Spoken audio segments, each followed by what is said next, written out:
Hello students, I am Naveen. Welcome to my YouTube channel basic maths on tips. और इस video में मैं करने वाला हूं अलजेब्रा से रिलेटेड इंपॉर्टेंट क्वेश्चन जो कि पिछले एग्जाम्स में पूछे गए हैं। तो चलिए स्टार्ट करते हैं। देखिए, फर्स्ट क्वेश्चन में हमें एक्स की वैल्यू निकालनी है, हमें ये दिया हुआ है। तो देखिए किस तरह से इसको सॉल्व करेंगे। यहाँ पर मैंने क्वेश्चन लिख लिया है। तो जैसा कि आप जानते हैं कि अगर रूट ए होता है तो वो किसके इक्वल होता है, ए की पावर 1/2 के इक्वल होता है। अगर रूट में ए लिखा है तो हम उसको इस तरह से लिख सकते हैं। तो इसी तरह से मैं यहाँ पर जो रूट है, रूट एक्स दिया हुआ है, तो मैं इसको एक्स की पावर 1/2 में लिख सकता हूँ। तो यहाँ पर मैं इसको लिख लेता हूँ कि एक्स मल्टीप्लाई एक्स की पावर 1/2। उसी तरह से मैं यहाँ भी लिख सकता हूँ उसको इसी तरह से। तो एक्स मल्टीप्लाई एक्स की पावर 1/2 और यहाँ बाहर पावर में एक्स पड़ा हुआ है। उसके बाद यहाँ देखिए, अब एक और रूल है कि एक्स की पावर m हो मल्टीप्लाई एक्स की पावर n हो। तो उस केस में हम पावर को ऐड कर देते हैं। तो उसी तरह से यहाँ पर जो है एक्स की पावर 1 है और यहाँ पर एक्स की पावर 1/2 है। तो यहाँ पर दोनों तरफ बेस सेम है हमारे, तो हम ये जो पावर है वो ऐड करा लेंगे। तो उसी तरह से हम यहाँ लिख सकते हैं कि एक्स, ये लिखा हमने, फिर एक्स 1 + 1/2। तो अगर हम 1 में जोड़ेंगे 1/2 को, देखिए 1 में 1/2 को जोड़ते हैं तो यहाँ एलसीएम लेंगे तो 2, 1 की टेबल में 2 जो है वो 2 जगह पे आएगा। तो 2 को 1 से ऊपर से मल्टीप्लाई करेंगे तो 2 × 2, 2 की टेबल में 2 जो है 1 जगह पे आएगा। तो 1 को ऊपर से मल्टीप्लाई यानी 1 से मल्टीप्लाई करेंगे तो 1, इस तरह से आ जाता है 3/2। तो यहाँ पर अगले स्टेप में मैं इस तरह से लिख सकता हूँ कि ये बन जाता है 3/2 इस तरह से। अब यहाँ पर जो है इसी तरह से यहाँ भी ऐड होगा। तो यहाँ देखें तो ये भी 1 है, तो बेस सेम है, तो यहाँ पर भी पावर ऐड करेंगे तो 1 + 1/2 यहाँ हो जाएगा 3/2 और यहाँ बाहर x पड़ा हुआ है। अब एक रूल और होता है कि अगर x की पावर m हो बाहर n हो तो हम मल्टीप्लाई कर देते हैं इन दोनों को इस तरह से।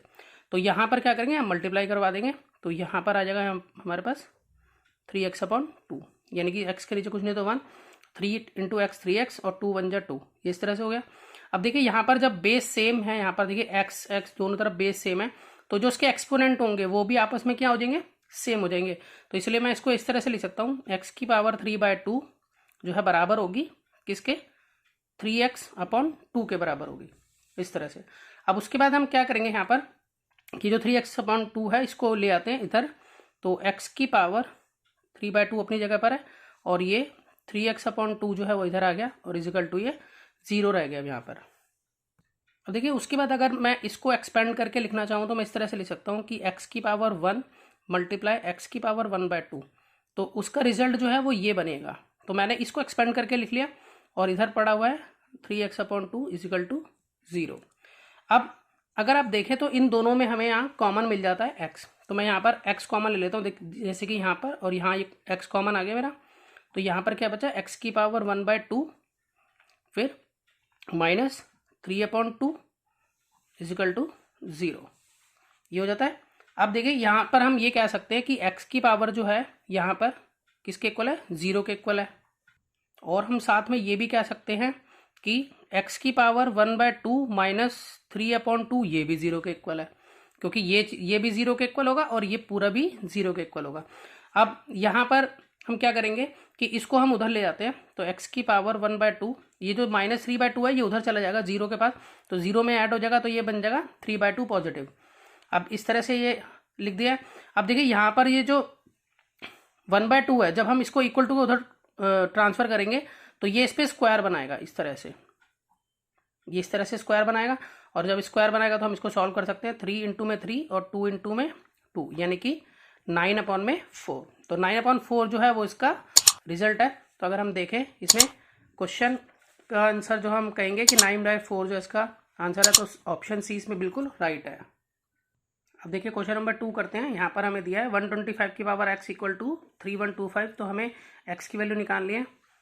तो देखिए ये 2008 में पूछा गया है SSC CGL में। तो देखिए कैसे करेंगे, मैं क्वेश्चन लिख लिया यहाँ पर। देखिए तो सबसे पहले हम क्या करेंगे कि हम दोनों तरफ बेस जो है ना वो इक्वल करेंगे। तो यहाँ पर देखिए हम इसको फैक्टराइज कर लेते हैं, 125 को यहाँ कर लेते हैं और 3125 को यहाँ कर लेते हैं। तो यहाँ पर 5 × 2 = 10, 5 × 5 = फिर 5 × 5 = 25, 5 × 5। इसी तरह से हम इसको भी कर लेंगे, 5 × 6 = 5 × 2 = 5 × 5 = फिर 5 × 1 = 5 × 2 = 5 × 5 = फिर 5, फिर वैसे ही आ जाएगा ये वाला इधर ही इस तरह से। तो हम यहाँ देख रहे हैं कि यहाँ पर 5 की पावर 3, क्योंकि ये 5 इंटू 5 इंटू 5 है तो हम 5 की पावर 3 लिख सकते हैं इसको, ठीक है। इसको हम 5 की पावर 5 लिख सकते हैं इस तरह से। अब यहाँ पर मल्टीप्लाई हो जाएगा, ये हो जाएगा 3x और यहाँ पर हो गया 5 की पावर 5। यहाँ पर मल्टीप्लाई करा लिया हमने, क्योंकि हमें मालूम है कि x की पावर m बाहर n हो तो x की पावर m इंटू n करते हैं, तो इसलिए मल्टीप्लाई करा के आ गया।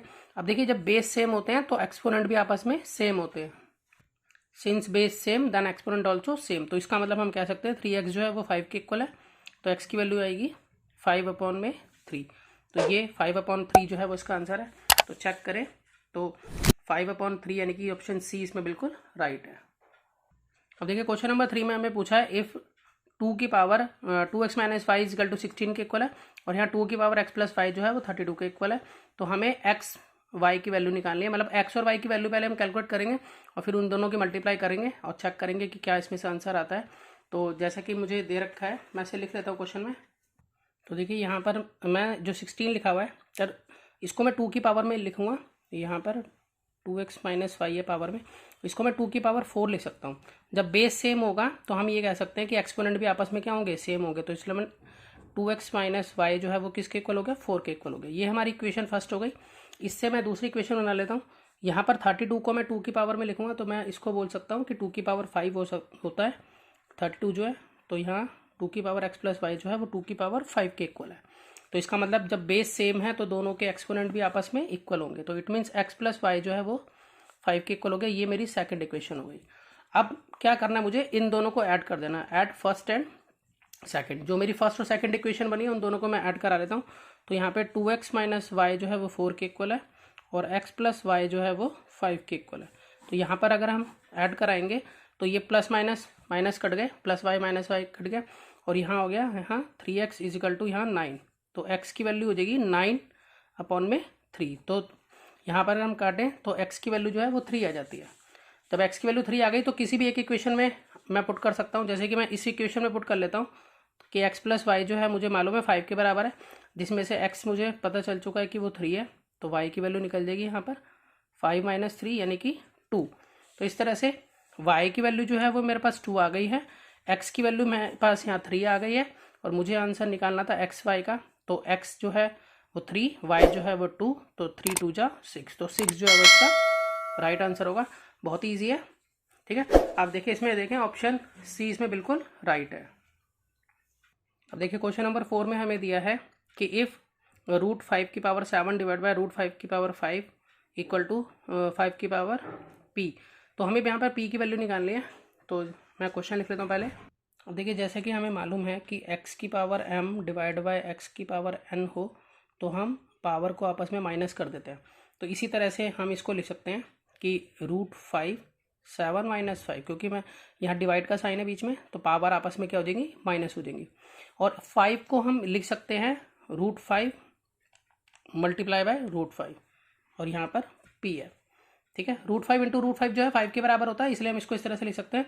तो इसका मतलब √5 का स्क्वायर हो जाएगा, और यहाँ बाहर हमारे पास पड़ा हुआ है p इस तरीके से, और यहाँ पर जो है वो लेस करने के बाद आ जाता है 2। तो यहाँ पर अगर हम देखें तो ये √5 की पावर 2p बन जाती है मल्टीप्लाई होके, क्योंकि हमें मालूम है कि x की पावर m हो बाहर n हो तो हम क्या करते हैं, मल्टीप्लाई कर देते हैं पावर्स की, अगर इस तरह से होता है। तो यहाँ मल्टीप्लाई हो गई 2 × p 2p हो गई, और यहाँ पर है √5 की पावर 2। अब देखिए यहाँ पर बेस अगर सेम है तो एक्सपोनेंट एक दूसरे के इक्वल होंगे यहाँ पर, तो इसलिए 2 जो है किसके इक्वल हो गया, 2p के इक्वल हो गया। तो 2/2 हो जाएगा, तो काट के 1, 2 1 जा 2, तो इसका मतलब p की वैल्यू जो है वो 1 होगी। तो अगर हम इसमें देखें तो ऑप्शन डी बिल्कुल इसमें राइट है। अब देखिए क्वेश्चन नंबर 5 में हमें दिया है रूट में 1 - x³/100 इक्वल टू 3/5 के बराबर है। तो हमें x की वैल्यू निकालनी है, ठीक है। और इसके लिए हम क्या करेंगे, सबसे पहले मैं क्वेश्चन मैंने यहाँ लिख लिया है, देखिए। तो यहाँ पर हम क्या करेंगे, ये जो रूट है वो उधर ट्रांसफ़र कर देंगे।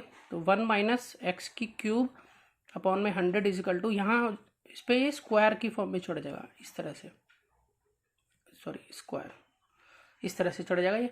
और उसके बाद हम इसको लिख सकते हैं कि -x³ 100, ये तो हमारा बन गया 9/25, 3 का स्क्वायर 9 और 5 का स्क्वायर 25, और ये जो 1 है यहाँ पर प्लस का वो उधर जाके यहाँ हो जाएगा माइनस का, इस तरह से। तो यहाँ सॉल्व कर लेते हैं इसको, दोनों का एलसीएम 25 की टेबल में 25 1 जा पे आएगा, 1 को 9 से मल्टीप्लाई करेंगे 9, 1 की टेबल में 25 जा पे आएगा, 25 को 1 से मल्टीप्लाई करेंगे तो 25, और यहाँ पर है माइनस एक्स की क्यूब अपॉन में 100। अब यहाँ पर अगर हम इन दोनों को आपस में लेस कर देते हैं तो हमारे पास आ जाता है 16, वो भी माइनस का, 25 में से 9 गए निशान बड़ी संख्या का, अपॉन में 25, और यहाँ है माइनस एक्स की क्यूब अपॉन में 100। तो यहाँ माइनस से माइनस जो है ये वाला कैंसिल हो जाता है। उसके बाद हम क्रॉस मल्टीप्लाई करते हैं तो एक्स की क्यूब इंटू में 25 इजिकल टू 16 इंटू में 100। उसके बाद यहाँ पर हम ये जो 25 है इसको अपॉन में ले जाएंगे, तो एक्स की क्यूब इजिकल टू 16 इंटू में 100 अपॉन में 25। तो 25 की टेबल में 100 जो है 4 जा पे आएगा, और यहाँ पे 16 4 जा, यहाँ 64 हो जाएगा, और ये एक्स की क्यूब है तो हम इसको जो है सॉल्व कर सकते हैं। हम ये लिख सकते हैं कि 4 की क्यूब होता है, ठीक है, और यहाँ पर एक्स की क्यूब है, तो यहाँ ये जो है इस तरह से कैंसिल हो जाएंगे। इसके जो ऊपर पावर है 3, तो एक्स की वैल्यू हमारे पास क्या बन जाती है, यहाँ पर 4 बन जाती है एक्स की वैल्यू, ठीक है। तो अगर हम यहाँ ऑप्शन चेक करें तो हमारा ऑप्शन बी इसमें बिल्कुल राइट है। अब देखिए क्वेश्चन नंबर 6 में अगर हम देखते हैं तो 6 बिल्कुल इसके जैसा ही है जैसा कि क्वेश्चन नंबर 5 था। तो आप इसको खुद से ट्राई कीजिए और इसमें से देखिए कौन सा आंसर इसका आता है, और मुझे कमेंट कीजिए कि आपने आंसर जो है वो क्या निकाला है। तो ये क्वेश्चन आप खुद से ट्राई करेंगे, ठीक है। और ये सारे क्वेश्चन आप, मैं यहाँ लिखा हुआ है कि कौन कौन से एग्जाम में पूछे गए हैं, आप देख रहे हैं। और क्वेश्चन नंबर 7 की तरफ चलते हैं। अब देखिए क्वेश्चन नंबर 7 में कहा है कि इफ 9 रूट एक्स जो है इक्वल है रूट 12 प्लस रूट 147 के, तो हमें एक्स की वैल्यू यहाँ निकालनी है। तो देखिए मैंने यहाँ क्वेश्चन लिख लिया है इसको, तो यहाँ पर इसको मैं अभी एज इट इज ही छोड़ देता हूँ कि ये 9 रूट एक्स, और इस 12 को मैं इस तरह से लिख सकता हूँ 2 2 जा 4 4 3 जा 12। उस तरह से 147 को मैं यहाँ पर कर लेता हूँ कि किससे जा रहा है। तो यहाँ से देखें 4 11 बार 3 से चला आएगा, ये 7 से बन जा और 7 बन जा। तो यहाँ पर ये अगर हम लिखेंगे फैक्टराइज करके तो 3 इंटू 7 ये होगा। अब देखिए जैसे कि हमें मालूम है कि हम इसमें से ये बाहर निकाल सकते हैं, क्योंकि जो पेयरिंग में होगा हम उसमें से बाहर इसे निकाल पाएंगे। तो यहाँ पर हम लिख सकते हैं कि 2 रूट 3 हो गया ये। उसी तरह से यहाँ पर हो गया 7 रूट 3। तो देखिए जहाँ पर जो है रूट 3 मैच हो रहा है तो लाइक टर्म हो गई है, तो हम इसको सॉल्व कर सकते हैं। तो हम इसको किस तरह से सॉल्व करेंगे, यहाँ पर हम लिखेंगे 2 + 7 हो गया 9, और 9 रूट 3, और यहाँ पर है 9 रूट एक्स। तो अगर आप इस चीज़ को ऑब्जर्व करो, देखो 9 9 सेम, इक्वल टू का साइन है बीच में, तो यहाँ पे 9 9 सेम है, रूट दोनों में है, और जो यहाँ पर जो भी नंबर है वो यहाँ पर इसके लिए यहाँ पर क्या है 3 है। तो इसका मतलब एक्स की वैल्यू जो है वो किसके इक्वल हो गई, 3 के इक्वल हो गई। तो बहुत ईजी था ये भी। तो इसमें चेक करते हैं हम, यहाँ पर जो है वो बी ऑप्शन यहाँ पर 3 बिल्कुल राइट है। देखिए क्वेश्चन नंबर 8 में हमें दिया है 3 की पावर x + 3 + 7 = 250। तो हमें यहाँ x की वैल्यू निकालनी है। तो देखिए मैंने यहाँ क्वेश्चन लिख लिया पहले, ये इस तरह से है। तो सबसे पहले ये जो है 7 मैं उधर ले जाता हूँ, इसको एज इट इज लिख रहा हूँ कि 250 - 7। तो यहाँ पर इसमें से 7 लेस करेंगे तो हमारे पास यहाँ बचेगा 243। यहाँ 3 की पावर x + 3 है। तो यहाँ फैक्टराइज कर लेते हैं 243 को, ये 3 से जाएगा, 3 8 जा 3 बन जा, फिर यहाँ 3 2 जा 3 7 जा 3 9 जा 3 3 जा 3 बन जा। तो यहाँ पर 3 की पावर 5 बन जाता है यहाँ पर, क्योंकि 1 2 3 4 5, ठीक है। तो यह 3 की पावर 5 है, और यहाँ x + 3 है। इस तरीके से जैसा कि हम जानते हैं कि अगर बेस सेम होते हैं तो एक्सपोनेंट भी आपस में सेम होते हैं। तो इसलिए हम क्या लिख सकते हैं कि x + 3 जो है वो 5 के इक्वल हो गया। तो x = 5 - 3, ये जो 3 था प्लस का ये उधर चला गया, तो x की वैल्यू जो है यहाँ पर 2 हो जाती है। तो अगर हम चेक करें तो इसमें ऑप्शन सी जो है हम देख रहे हैं वो बिल्कुल राइट है। अब देखिए क्वेश्चन नंबर 9 में हमें दिया है कि 5 की पावर 5x + 5 = 1 के है, तो x की वैल्यू जो है वो क्या होगी, किसके इक्वल होगा x। तो देखिए मैंने यहाँ पर लिख लिया इसको इस तरह से। तो देखिए यहाँ पर ना हमें बेस सेम करने होते हैं, जबकि यहाँ पर 1 है, तो हम एक जो है वो रूल जानते हैं कि अगर x की पावर 0 होती है तो 1 के इक्वल होता है। x कुछ भी हो सकता है वो। तो यहाँ पर अगर हम इसी तरीके से ये 1 लिखा हुआ है, ठीक है, तो मैं इसको 5 की पावर 0 लिख लेता हूँ ताकि मेरे पास बेस जो है वो दोनों में मैच हो जाता है, ठीक है। तो 5x + 5 ये पावर में है, तो मैंने बेस को मैच करने के लिए यहाँ पर भी मैंने क्या लिख दिया, 5 लिख दिया, 5 की पावर 0 लिख दिया। तो 5 की पावर 0 जो है वो किसके इक्वल होगा, वो 1 के इक्वल होगा, ठीक है। तो इसीलिए अब यहाँ बेस सेम हो गए, तो मैं क्या कर सकता हूँ कि एक्सपोनेंट भी आपस में एक दूसरे के सेम होंगे। तो यहाँ लिख सकते हैं 5x + 5 जो है वो किसके इक्वल हो गया, 0 के इक्वल हो गया। तो यहाँ पर 5x = 0 - 5, यानी कि ये -5 हो गया इधर। अब ये जो है मल्टीप्लाई में 5 है तो ये डिवाइड में चला जाएगा, तो इस तरह से काट के आएगा -1। तो इसका अगर हम ऑप्शन चेक करें तो बी ऑप्शन इसका बिल्कुल राइट है। तो आशा करता हूँ आपको सभी क्वेश्चन अच्छे से समझ में आए होंगे। तो मिलते हैं नेक्स्ट वीडियो में और नए क्वेश्चंस लेकर। Good bye.